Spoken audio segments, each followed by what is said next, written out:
Alhamdulillahirabbil alamin. Alhamdulillahi ala ni'matil iman. Alhamdulillahil islam. Allahumma sholli ala sayyidina Muhammad wa ala ali sayyidina Muhammad. Assalamualaikum warahmatullahi wabarakatuh.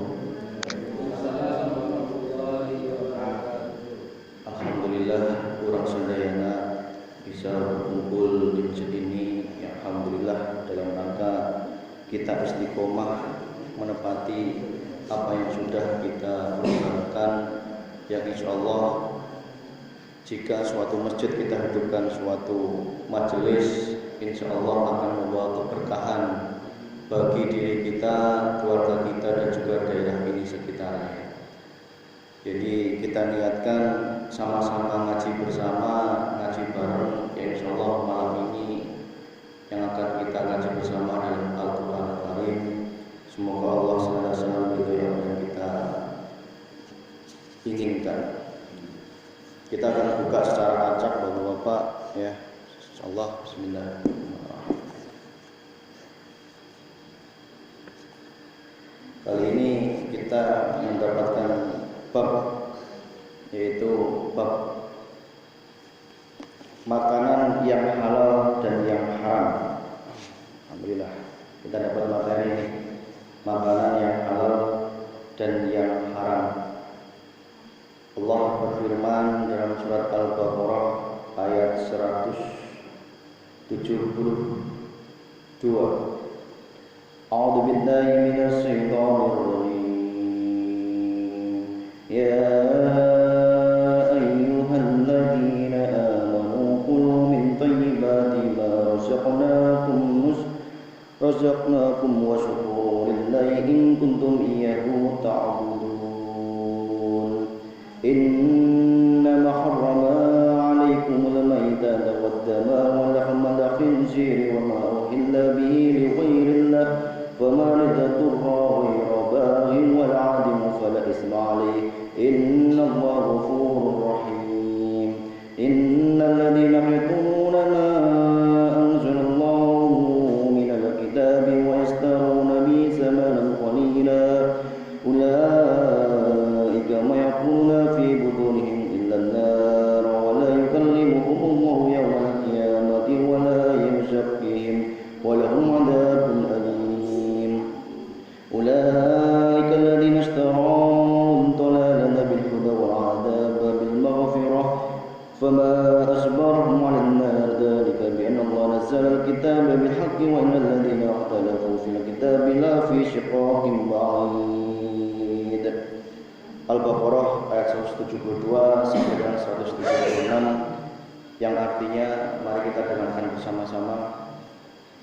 Wahai orang-orang yang memberi, wahai orang-orang yang beriman, makanlah dari rezeki yang baik yang kami berikan kepada kamu, dan bersyukurlah kepada Allah jika kamu hanya menyembah kepadanya.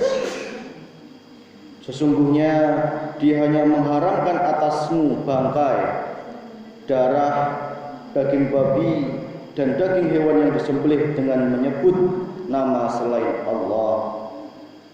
Tetapi barang siapa terpaksa memakannya bukan karena menginginkannya dan tidak pula melampaui batas, maka tidak ada dosa baginya. Sungguh Allah Maha Pengampun lagi Maha Penyayang. Sungguh orang-orang yang menyembunyikan apa yang telah diturunkan Allah, yaitu kitab, dan menjualnya dengan harga murah, mereka hanya menelan api neraka ke dalam perutnya. Dan Allah tidak akan menyapa mereka pada hari kiamat dan tidak akan menyucikan mereka. Mereka akan mendapat azab yang sangat pedih. Mereka itulah yang membeli kesesatan dengan petunjuk dan azab dengan ampunan. Maka alangkah beraninya mereka menentang api neraka. Yang demikian itu karena Allah telah menurunkan kitab Al-Quran dengan membawa kebenaran, dan sungguhnya orang-orang yang berselisih paham tentang kebenaran kitab itu, mereka dalam perpecahan yang jauh. Alhamdulillah Bapak-bapak, kita sudah mendengarkan ayat 172 sampai 176.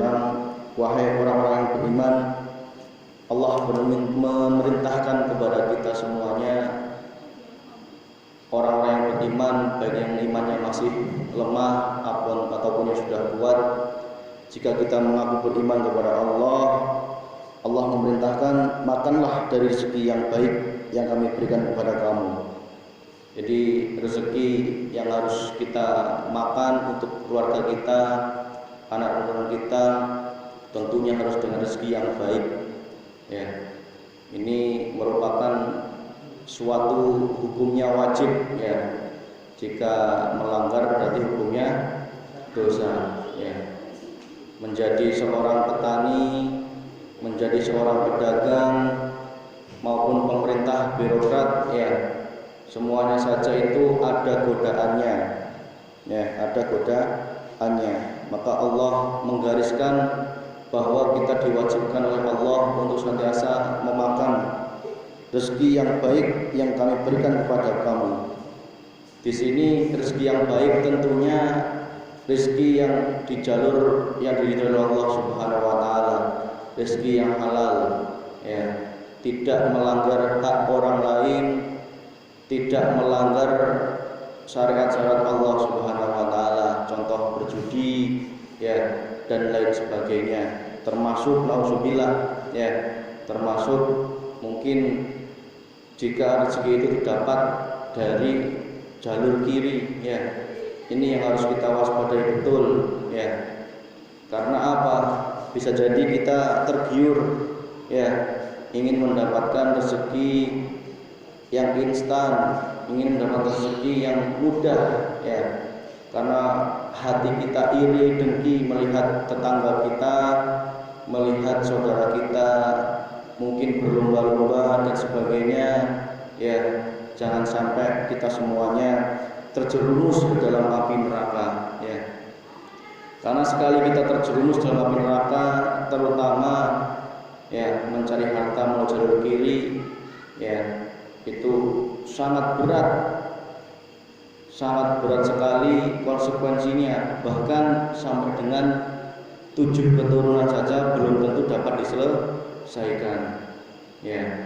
Jadi kita perkokoh iman kita perkokoh, ya, seberat apapun kondisi keuangan kita, Pak, ya, yakinlah bahwa Allah itu Maha Pemberi rezeki, ya. Jangan sampai kita terbujuk rayu oleh bujukan manusia maupun setan untuk memakan rezeki yang tidak baik, ya. Jadi mungkin kalau mencuri itu masih mending, ya, dosanya masih mending, ya, tinggal minta maaf ke orang yang dicuri, dikembalikan, insya Allah bertobat diampuni. Mungkin kalau berjudi juga masih mending karena tidak merugikan orang lain, ya, tapi tidak boleh dilaksanakan, ya. Ketika berjudinya kita hentikan, kita bertobat, ya sudah, ya, insya Allah Allah mengampuni. Tetapi ketika kita terjerumus, ya, ke dalam mencari harta melalui jalur kiri, terutama melalui bantuan dukun, ya, dan juga jin, sudah tahu pasti hukumnya kita semua, ya, hati kita sudah tahu, ya, itu seperti apa akibatnya. Jadi kita ayo sama-sama selamatkan diri kita, keluarga kita, anak keturunan kita dari siksa api neraka karena dosa syirik, musyrik dan sebagainya. Ketika kita terbujuk layu oleh setan, ya, mungkin kita tidak sadar seolah itu mungkin dari kiai, mungkin itu dari orang yang seolah pandai dalam soleh, ya, soleh kelihatannya, ya, kelihatannya. Hati-hati, zaman akhir zaman ini fitnah jadal sudah sangat luar biasa, ya, sudah sangat luar biasa, karena dukun yang menyamar sebagai ustadz itu banyak, dan ustadz yang seolah-olah tidak kelihatan seperti ustadz itu juga banyak, ya. Seolah dia menawarkan melalui amalan-amalan dan sebagainya, tetapi ujung-ujungnya ternyata disuruh untuk ritual dan sebagainya. Ya, hati-hati, ya, Bapak Ibu, ya. Kita sudah memegang teguh bahwa amalan yang kita lakukan, baik itu membaca apapun, kita niatkan hanya untuk Allah, ya. Kita hanya niatkan untuk Jadi kita sama-sama mengingatkan diri kita, keluarga kita jaga, saudara kita pun juga kita jaga ya. Mungkin dalam kita mencari rezeki juga terjerumus untuk mencari penglarisan ya dan sebagainya, apapun itu bentuknya ya, apapun itu bentuknya, baik dari mungkin dukun apalagi ya, dan juga ustadz itu juga harus hati-hati betul, karena itu antara syirik dan tidak syirik itu sangat tipis sekali, lebih baik kita hindari. Untuk pelarisan itu Allah sudah memberikan ilmu bisnis namanya. Bagaimana cara meraih pelanggan ya, bagaimana mempromosikan pelanggan, bagaimana agar produk kita baik ya, bagaimana agar kita tokonya bisa terlihat oleh orang ya, didesain semenarik mungkin. Itulah ilmu yang diberikan oleh Allah ya. Itulah namanya ilmu pelarisan yang diridhoi oleh Allah Subhanahu wa taala melalui ilmu bisnis ya. Jadi kita harus senantiasa lebih ketat lagi memfilter tauhid kita.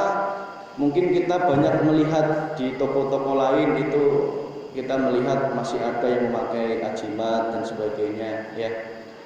Sebenarnya dari kiainya itu mungkin tidak salah, tetapi kitanya yang mungkin terjerumus sehingga menganggap rezeki kita lancar dan sebagainya itu dari jimat itu yang dipasang dekat pintu dan sebagainya ya. Jadi kita harus betul-betul jeli Bapak Ibu ya. Zaman sekarang itu tipu setan, jin, laknatullah itu sudah sangat sulit kita tebak. Makanya Allah sangat tegas sekali di sini dalam surat Al-Baqarah ayat 172, wahai orang-orang yang beriman, makanlah dari rezeki yang baik dan kami berikan kepada kamu, dan bersyukurlah kepada Allah. Nih selanjutnya, ketika kita sudah menerima rezeki yang baik, yang mungkin sering kita lupakan adalah bersyukur kepada Allah. Bersyukur kepada Allah ya. Padahal Allah itu sudah sangat murah. Untuk mensyukuri rezeki kita itu tidak cukup dengan alhamdulillah ya. Tidak cukup hanya kita mengucapkan alhamdulillah. Sebenarnya itu sudah baik, kita bisa mengucapkan alhamdulillah itu sudah sangat luar biasa ya.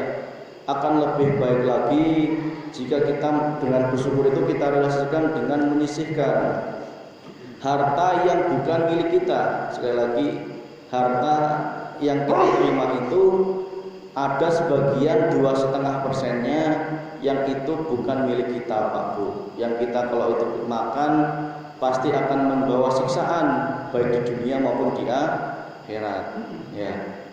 Jadi kita mulai mengkaji seperti ini. Kalau Al-Quran sudah dibuka, mohon maaf ya Pak Bu ya, itu koreng-koreng dalam hati kita itu akan mulai muncul ya. Mulai terlihat. Ibarat kita nyapu lantai itu mulai terlihat ada kotoran ini, kotoran itu ya. Jadi enggak apa-apa, memang manusia itu tempatnya salah, tetapi sebaik-baik manusia adalah manusia yang mau bertobat di hadapan Allah Subhanahu wa taala. Jadi mulai terkorek tuh. Bahkan bisa jadi kalau kita tidak mendapat hidayah, sakit hati ya. Sakit hati. Karena apa? Al-Quran itu sebagai penyembuh hati sebenarnya, pembersih hati. Kok hati kita mau dibersihkan, kok kita malah nggak bisa menerima, berarti kita belum mendapatkan hidayah dari Allah Subhanahu wa taala.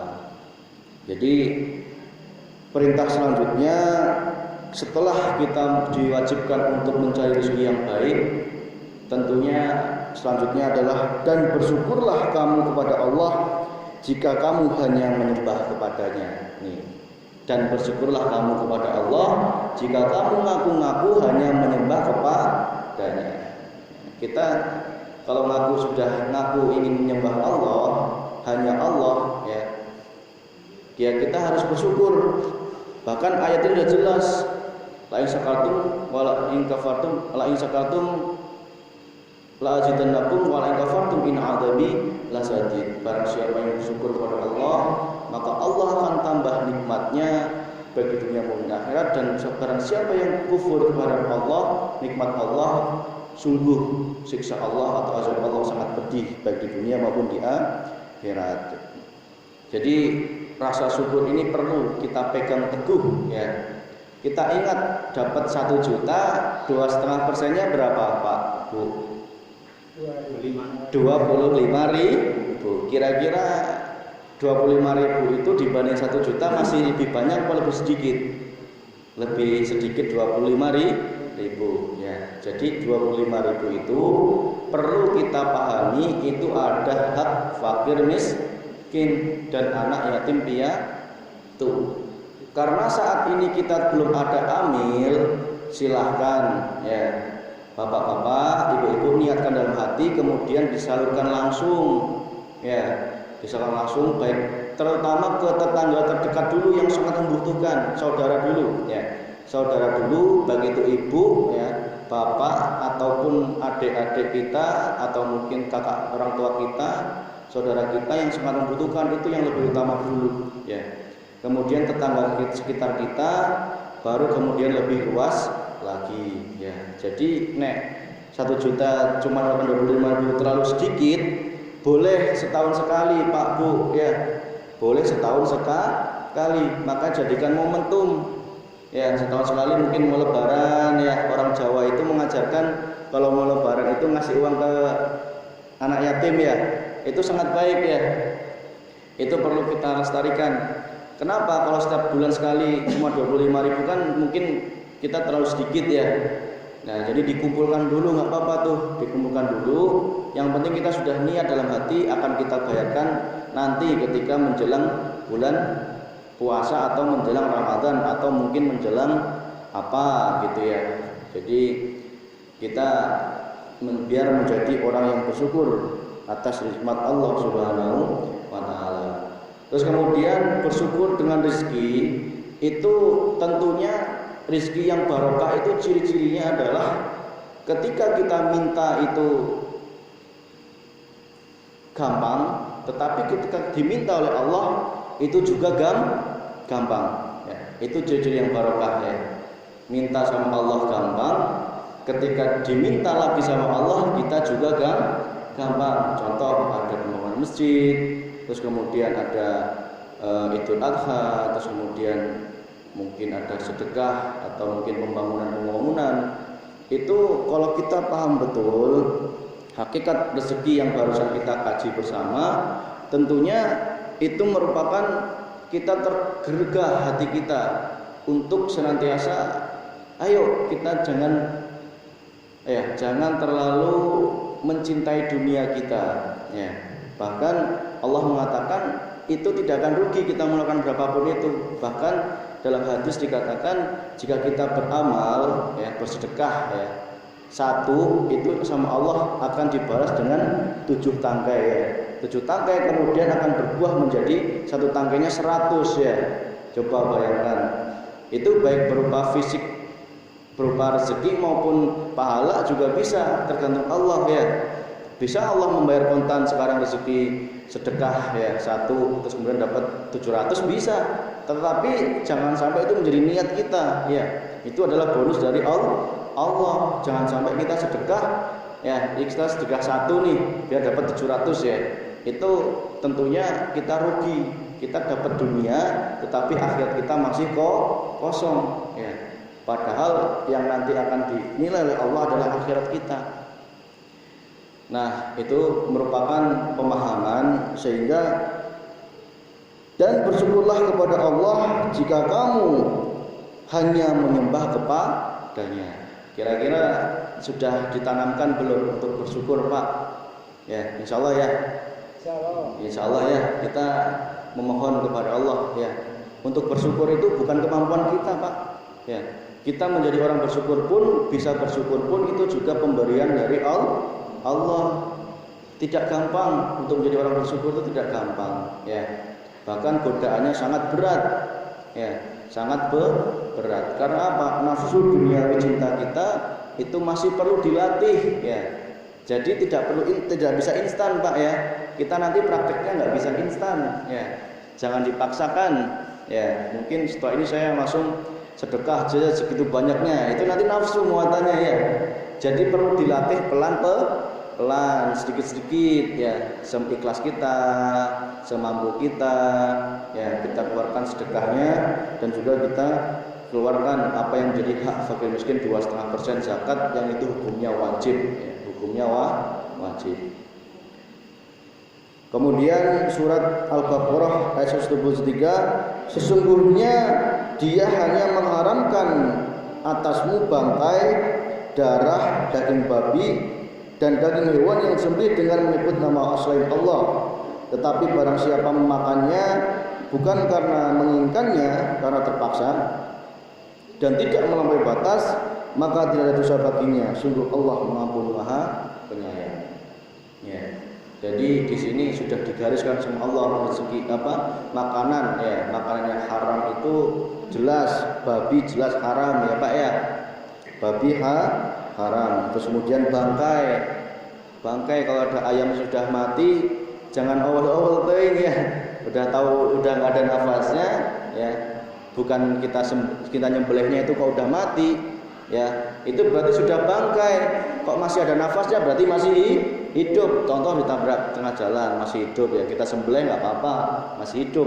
Tetapi kalau sudah tidak ada nafasnya kita pasang disembelih, ya sudah mati, itu berarti sudah berupa bangkai, kita harus jeli.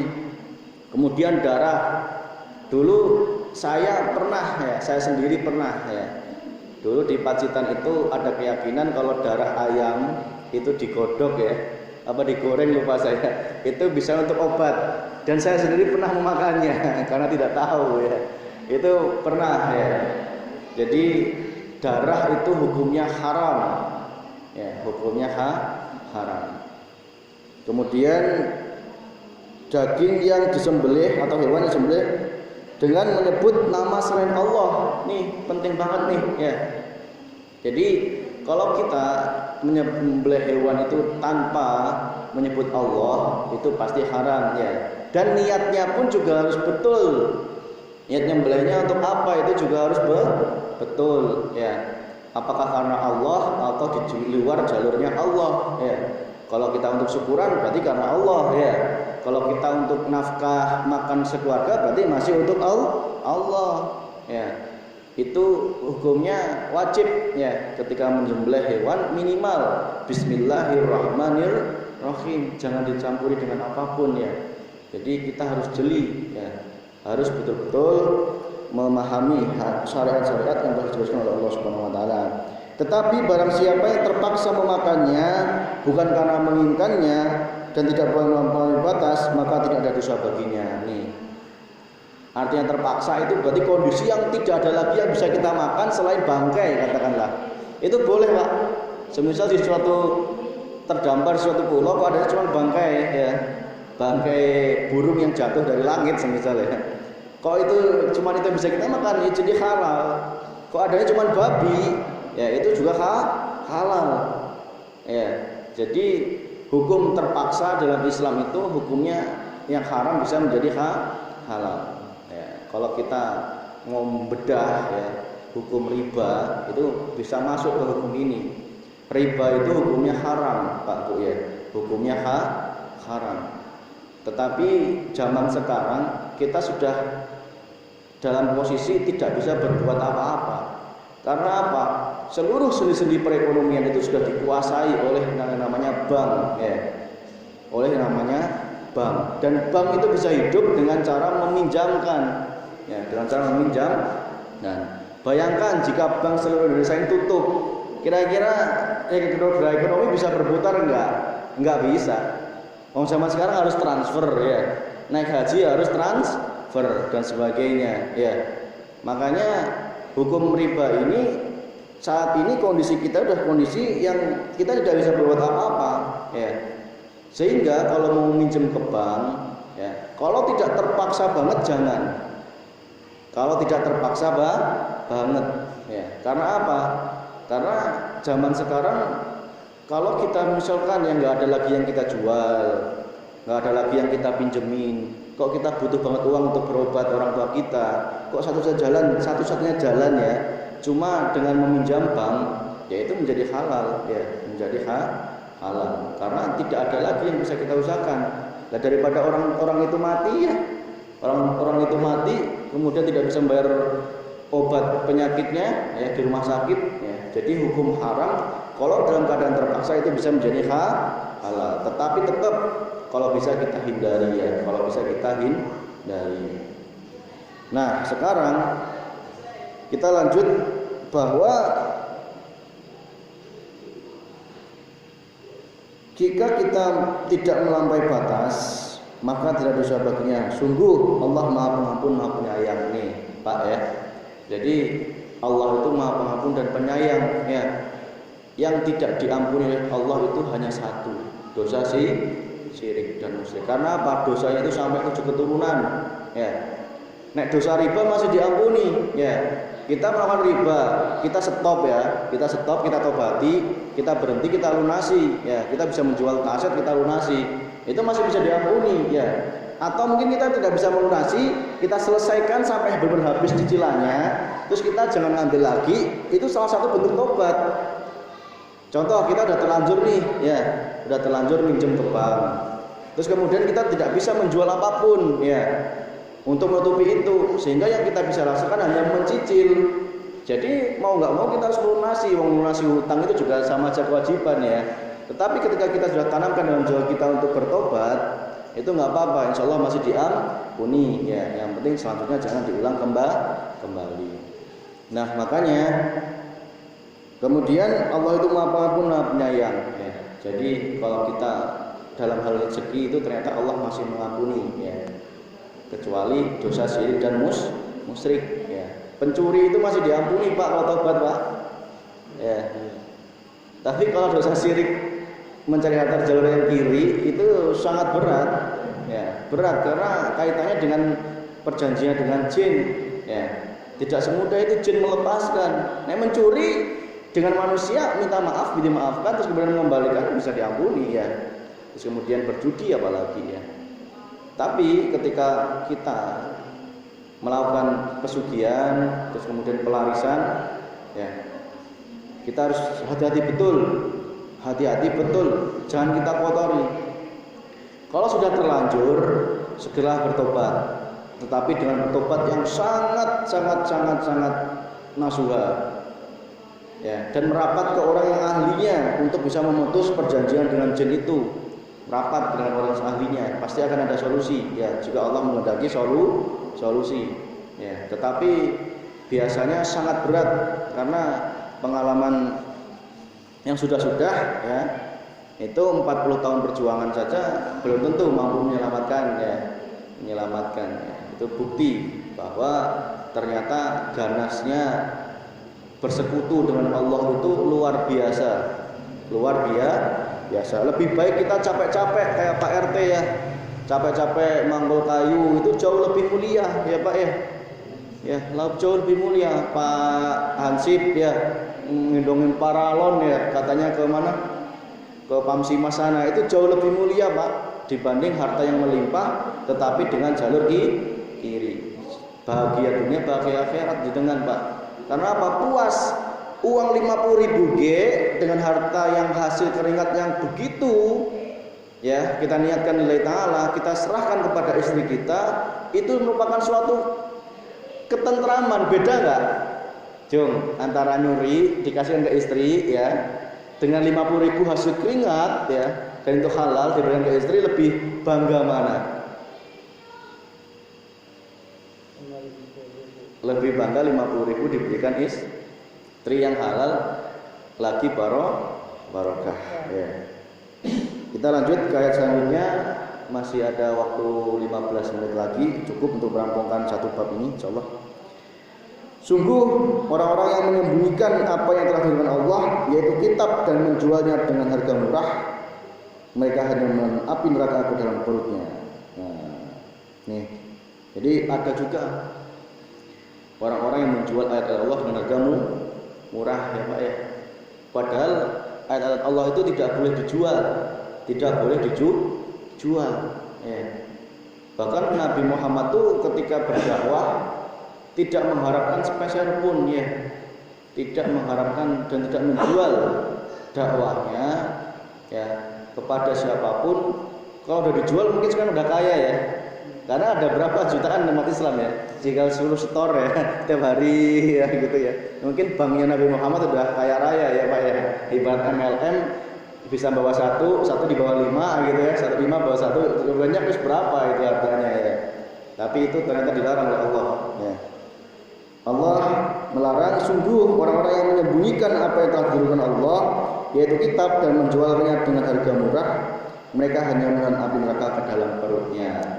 Ya, jadi seolah mungkin dia berdakwah, tetapi karena dakwahnya dikotori oleh nafsu duniawi, bisa jadi itu tidak diridhoi oleh Allah Subhanahu wa taala. Jadi kepada teman-teman pendakwah dan semuanya ya harus jeli-jeli betul hatinya.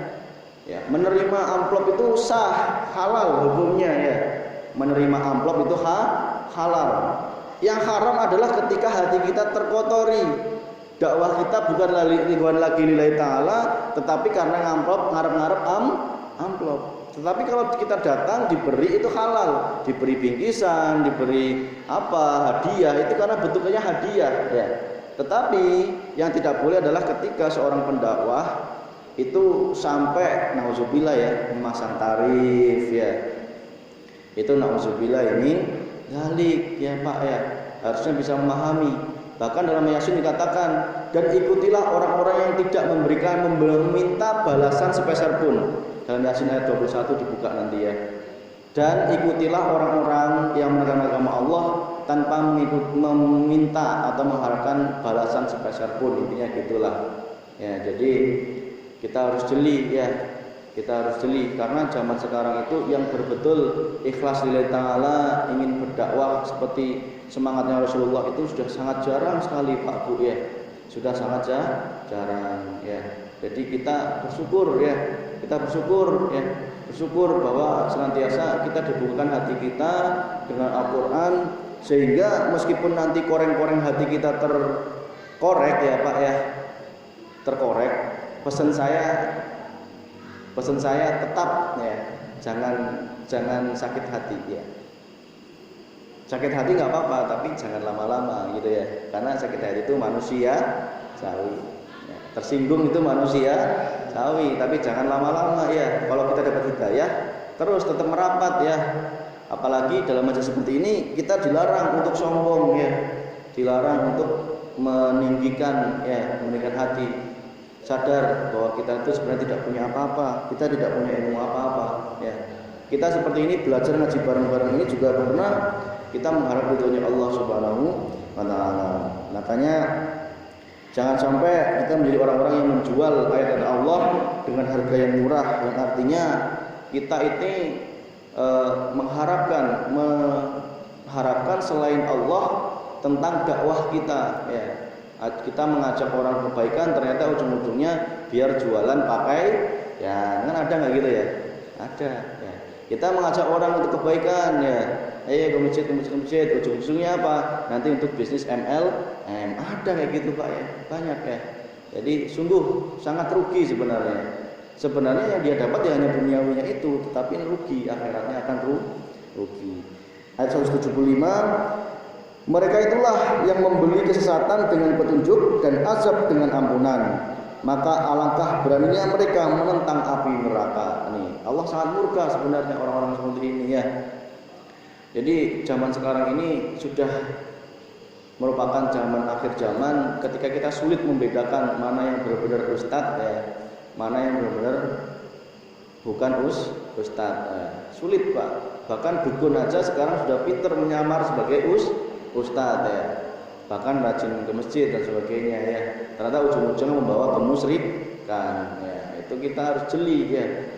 Jadi fitnah akhir zaman itu sudah sangat gampang untuk mencirinya itu gampang. Jadi fitnah akhir zaman itu bentuknya dajjal. Dajjal itu akan mengajarkan semua ilmu ya, seperti yang pernah saya sampaikan. Dajjal itu ilmu apapun akan diajarkan Pak ya, bahkan ilmu mendatangkan hujan, ilmu menyembuhkan penyakit, ilmu biar kaya, ilmu apapun, baik itu bungkusnya agama, ayat-ayat Allah bungkusnya, ataupun bahkan di luar itu semua akan diajarkan. Tetapi yang dia tidak akan ajarkan adalah Rahman Rahimnya Allah, kasih sayang terhadap manusia. Jadi kita kalau belajar ilmu, kok di situ kita akan menjauhi Rahman Rahim. Contoh, kita belajar ilmu tetapi kita malah jauh dari saudara ya, jauh dari tetangga, bahkan malah menghujat ya. Itu berarti tidak Rahman Rahim, Pak ya. Berarti ustadz atau kiai yang kita ikuti itu tidak mengajarkan tentang Rahman Rahim. Harusnya belajar ilmu dimanapun kita muaranya adalah Rahman Rahim ya, kasih sayang ya. Meskipun kita sudah mendakwai mungkin orang tua kita ya, kok orang tua kita tidak mengikuti apa yang kita dakwai ya, kita tidak boleh putus asa ya, tidak boleh marah, tidak boleh jengkel, apalagi sampai menghujat ya, menghujat kamu saya ya, berarti itu merupakan suatu kedurhakaan. Nauzubillah min dzalik. Itulah fitnah-fitnah Dajjal sekarang ini yang jarang disadari oleh manusia dan kita terlena. Dajjal itu seolah menawarkan surga, Pak.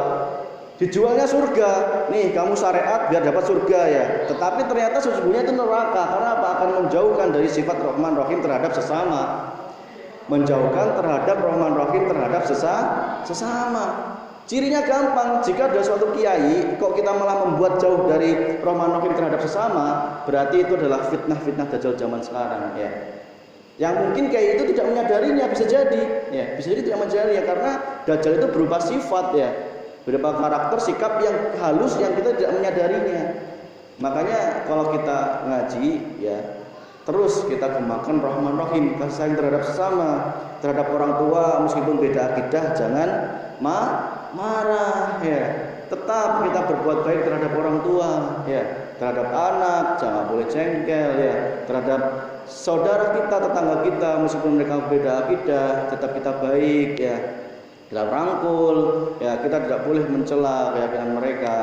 Kalau dalam majelis ya, ini hak majelis ya, tetapi kalau di luar kita tidak boleh menyampaikan hal-hal yang bertentangan atau menyakiti akidah mereka ya. Kalau dalam majelis ya itu hak majelis ya. Itu kita dalam rangka membahas ilmu. Kok ada dalam di sini kok menyampaikan ya, menyampaikan dan itu bisa berpotensi untuk permusuhan. Nah, ini yang bahaya ya. Tidak perlu Pak seperti itu ya, tidak perlu ya. Kita sudah dewasa, kita bisa membedakan mana porsi majelis untuk ilmu, untuk konsumsi kita, mana bisa untuk konsumsi publik. Kalau itu disengaja berarti ada unsur ragu domba. Nauzubillah ini dalik. Nah, kita harus paham betul ya, paham betul ya. Kita harus sama-sama saling menghormati, menghargai. Disitulah letaknya. Kalau kita saling menghargai, ya berarti kita saling menghargai akidah masing-masing. Ya, karena apa? Nanti semakin kita turuti langkah-langkah setan, itu setan semakin bahagia. Ya, kita semakin rajin ngaji, tapi semakin jauh dari orang tua. Sungguh rugi nggak? Rugi. Padahal apa? Hakikatnya ridho Allah itu terletak pada ridho orang tua. Nih catat nih ya, ridho Allah terletak pada ridho orang tua. Kalau kita sudah dapat murkanya orang tua, berarti kita akan mendapat murkanya Allah Subhanahu wa Ta'ala. Ya, sehebat apapun syariat kita, ilmu kita laksanakan, tetapi kita tidak baik dengan orang tua kita, berarti kita tidak mendapat ridho dari Allah Subhanahu wa Ta'ala. Allah akan murka. Makanya ada golongan orang yang dimurkai oleh Allah, yaitu golongan orang-orang yang senantiasa melawan Rahman Rahimnya Allah Subhanahu wa Ta'ala. Ya, Pak Bu ya, mohon maaf ya jika kata-kata saya ini mulai menyinggung-nyinggung ya hati ya, karena memang inilah ya, karena hati dalam jiwa kita ini kalau sudah dipentokkan dengan Al-Quran pasti akan terkorek. Tapi nggak apa-apa ya, kita nikmati ya. Dulu juga saya belajar seperti itu ya, sama. Kekorekan hati saya itu dikorek betul ya. Bahkan saya sampai beradu mulut dengan bapak ya. Bahkan saya hampir jotos-jotosan pernah ya. Demi Allah saya hampir jotos-jotosan loh dengan bapak itu loh. Ya karena belum dapat hidayah ya, belum dapat hidayah. Tetapi ternyata selama terus kita istiqomah, ternyata itulah ciri-ciri kita akan dibawa oleh Allah ke dalam ketentraman jiwa, ketentraman dunia dan juga ketentraman akhirat. Ya. Terakhir ayat 176, yang demikian itu karena Allah telah menurunkan kitab Al-Quran dengan membawa kebenaran, dan sesungguhnya orang-orang yang berselisih paham tentang kebenaran kitab itu mereka dalam perpecahan yang jauh. Nih kan ya, dari ceritakan ya, Yang demikian itu karena Allah telah menurunkan Al-Quran dengan membawa kebenaran. Kita yakin dengan megang Al-Quran ini, petunjuk Al-Quran ini meskipun menyakitkan awalnya, nanti akan enak di akhirnya Pak ya. Itu akan enak di akhirnya. Percaya nggak percaya nanti buktikan ya. Awalnya memang menyakitkan, tapi insya Allah akhirnya endingnya hati kita tentram, bahagia ya. Sehingga sudah mencapai level dipuji tidak ngaruh, dicela tidak akan ngaruh. Yang ada hanya zat Allah Subhanahu wa taala. Kita tidak cinta dunia, yang ada kita cinta Allah Subhanahu wa taala. Nah, jadi kita yakin betul Allah telah menurunkan kitab Al-Qur'an dengan membawa kebenaran ya. Kebenaran ya Pak ya. Jadi hukum-hukum Allah dalam Al-Qur'an itu merupakan suatu kebenaran yang hak ya, untuk mengingatkan janji kita kepada Allah bahwa hanya kebetulan Allah Subhanahu wa taala. Dan sesungguhnya orang-orang yang berselisih paham tentang kebenaran kitab itu nih, yang berselisih paham tentang kebenaran itu, mereka dalam perpecahan yang jauh ya. Nauzubillah min dzalik ya. Kita tidak perlu lagi berselisih paham ya Pak ya tentang kebenaran Al-Qur'an, bahwa kunci Al-Qur'an itu intinya adalah Rahman Rahim. Kunci Al-Qur'an adalah Rahman Rahim. Jadi kita belajar Al-Quran itu muaranya adalah kita Rahman Rahim, baik kepada Allah, kepada orang tua, kepada siapapun ya, anak kecil, kepada siapapun, bahkan Iwan atau siapapun ya. Kita tidak memandang bulu ya. Makanya sungguh rugi, seolah kita mengejar surga ya, ternyata kita dapat laknatnya Allah Subhanahu wa taala. Karena apa? Kita ternyata tidak menerapkan Rahman Rahimnya Allah Subhanahu wa taala. Ya, jadi pada bab makanan yang halal dan yang haram ini, malam ini kita ambil kesimpulan, mari kita sama-sama mohon kepada Allah Subhanahu wa taala untuk senantiasa diberikan rezeki yang halal dan thayyiban. Jika mungkin kita masih memakan harta riba dan sebagainya, ya kita mohon bertobat kepada Allah, diberikan kekuatan untuk melunasinya ya. Atau mungkin kita berniat tidak akan mengambilnya lagi setelah itu ya. Enggak apa-apa ya. Jadi dan hukumnya juga kalau terpaksa itu juga tidak apa-apa. Terus kemudian semoga kita dijauhkan dari Allah menjual ayat-ayat Allah yang dengan harga murah, yang artinya kita berdakwah ini kita dikotori dengan urusan duniawi dan kita sungguh rugi ya. Jadi kita semoga digolongkan oleh Allah ke dalam orang-orang yang Rahman Rahim ya, senantiasa kasih sayang sesama manusia ya, tidak perlu lagi merasa tersaingi ya, tidak perlu lagi merasa terzolimi, tidak perlu lagi merasa apapun ya Pak ya. Ya, kalau sudah sama-sama lillahi ta'ala, kita tidak akan memiliki sifat-sifat itu ya. Kalau kita sudah sama-sama level lillahi ta'ala, tidak akan memiliki sifat-sifat itu. Artinya tidak lagi dendam ya, iri, dengki, jengkel ya. Perbuatan baik orang lain kita nilai negatif ya. Itu berarti masih ada kekotoran dalam jiwa kita, perlu PR ya. Karena itu nanti akan menjadi bahan api neraka kita Pak ya. Itu pasti akan kita pertanggungjawabkan betul. Apalagi di akhirat, di dunia saja kita pasti sudah disiksa sama Allah Subhanahu wa taala. Yang intinya adalah ayo kita sama-sama bersihkan jiwa raga kita. Kalau secara raga kita bersihkan dari makan-makanan haram, secara jiwa kita bersihkan dari makanan-makanan haram juga, yaitu iri, dengki, ya, fitnah, hasud, ya, fitnah dan hasud nih, ya, fitnah, hasud, terus kemudian mengadu domba dan sebagainya, terus dendam, yaitu ayo kita sama-sama belajar lah ya, kita bareng-bareng kita bangun daerah ini menjadi daerah yang tentram, kita menjadi contoh yang baik bagi sesama, kita hindari perbincangan, pembicaraan yang itu berpotensi untuk memecah belah umat ya, kita hindari ya. Jadi kita sama-sama semakin dewasa, semakin sadar ya, kalau kita dapat hidayah, insya Allah kita akan istiqomah ikuti pengajian seperti ini ya, insya Allah akan istiqomah. Tetapi kalau kita dijauhkan sama Allah dari hidayah, ya kita akan menjauh atau mungkin akan mencemooh ya, atau mungkin bahkan melawan. Berarti kalau sudah berani melawan ya nih, kalau sudah berani melawan itu musuhnya bukan orang yang menegakkan agama Allah, tapi musuhnya adalah Allah langsung ya Pak Bu ya, jangan sampai ya. Jadi kalau kita tidak sependapat lebih baik diam ya, itu jauh lebih baik daripada kita melakukan aksi ya, aksi untuk menghalang-halangi dakwah atau menghalang-halangi mengajak orang ke dalam berbuat baik ya. Itu semoga kita didapatkan diberikan Allah hidayah dan senantiasa diberikan kesusahan dunia dan akhirat, diberikan keimanan takwa kepada Allah Subhanahu wa taala, bahagia dan akhirat, kepada sakinah mawaddah warahmah, keturunan soleh solehah, dan juga daerah yang betul-betul walaupun ghafur, daerah yang tentram, adil, loh jinawi dan juga bersatu, dan juga memiliki daerah yang senantiasa aman, tentram, dan juga menuju alam yang tadinya jahiliyah semakin terang benderang lantaran Al-Qur'anul Karim, dan semoga kita senantiasa digolongkan oleh Allah dalam orang yang diridai Allah Subhanahu wa taala. Rabbana atina fid dunya hasanah wa fil akhirati hasanah wa qina adzabannar. Walhamdulillahirabbil alamin. Alhamdulillah, mari kita tutup dengan bacaan istighfar dan tahlil bersama-sama. Astaghfirullahaladzim, astaghfirullahaladzim, astaghfirullahaladzim. La ilaha illallah, la ilaha illallah, la ilaha illallah. Walhamdulillahirabbil alamin. Demikian Pak Bu, kurang lebihnya dari saya mohon maaf. Yang pada intinya dalam rangka mengingatkan diri saya pribadi dan juga kepada semua saja, dan semoga senantiasa dapat dimaafkan, dan kurang lebihnya saya mohon maaf. Wassalamualaikum warahmatullahi wabarakatuh.